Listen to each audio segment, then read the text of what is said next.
جھوٹ انسان کو ہلاک کرتا ہے، سچائی انسان کو جو ہے وہ سرخرو بناتا ہے۔ کبھی جھوٹ نہ بولو، ہمیشہ سچ بولو، سچائی کی عادت ڈالو۔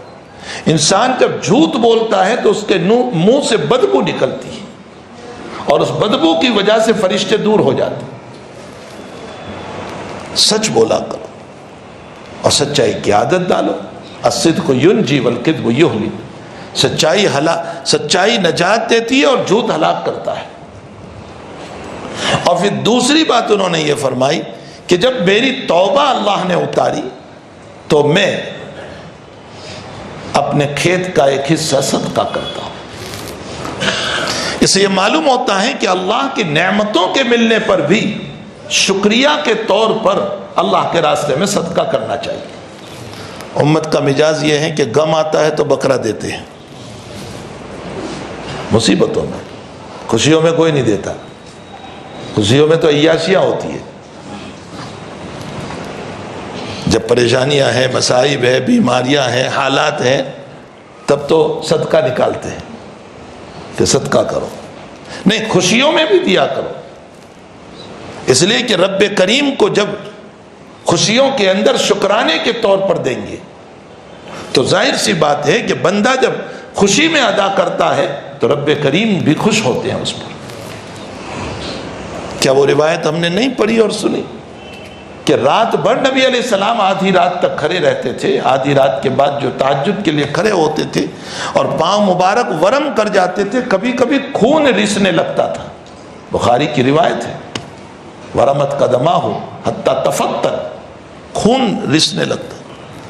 عائشہ فرماتی ہے کہ آپ اتنی تکلیف کیوں اٹھا رہے، آپ کے تو کوئی گناہ نہیں ہے۔ تو حضرت کا کیا جواب ہے؟ افلا اکون عبدا شکورا، جب اس رب نے مجھ پر اتنا بڑا انعام کیا کہ مجھے معصوم بنایا، پاک کیا، میرا کوئی گناہ نہیں، تو شکریہ یہ ہے کہ میں لمبا قیام کروں اس رب کے لیے۔ معلوم ہوتا ہے خوشیوں میں بھی ہے، انعام کے ملنے پر، نعمتوں کے ملنے پر اپنے رب کے لیے شکریہ ادا کرنا چاہیے۔ اور شکریہ میں نماز بھی ہے، شکریہ میں عبادت بھی ہے، شکریہ میں مالی صدقہ بھی ہے، یہ سب کچھ شکریہ کے اندر ہے۔ لیکن امت غموں میں تو کرتی ہے۔ ہمارے غموں کا حال یہ ہے کہ جب غم آتا ہے تو نمازیں بھی ہوتی ہے، تہجد بھی ہوتی ہے، اور ذکر فکر بھی ہو رہا ہے اور صدقے بھی ہو رہے ہیں، لیکن خوشیوں میں کچھ نہیں ہوتا ہے۔ خوشیوں میں عیاشیاں ہوتی ہے، اسراف ہوتا ہے، فضول خرچی ہوتی ہے، یہ ساری چیزیں ہوا کرتی ہے۔ حالانکہ اس میں اللہ کے لیے صدقہ کرنا چاہیے۔ جب ہی تو نبی علیہ السلام نے فرمایا کہ بدترین ولیمہ وہ ہے جس میں مالداروں کو بلایا جائے، غریب کو نہ بلایا جائے۔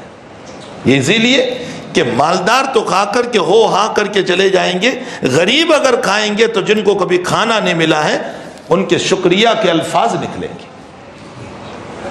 جب ہی تو فرمایا کہ بدترین ولیمہ وہ ہے جس میں صرف مالداروں کو بلایا جائے، غریبوں کو چھوڑ دیا جائے۔ ہمیں چاہیے کہ ہر کام کے اندر جو نعمتیں اللہ کی طرف سے مل رہی ہے، دکان چل رہی ہے تو شکریہ ادا کرو اللہ کا، اور صرف عبادت نہیں، مالی شکریہ بھی ادا کرو۔ اولاد اچھی ہے تو شکر ادا کرو، اور شکریہ کلمات سے نہیں، مالی شکریہ ادا کرو۔ تمام چیزوں میں اللہ کا شکر ادا کرنا چاہیے۔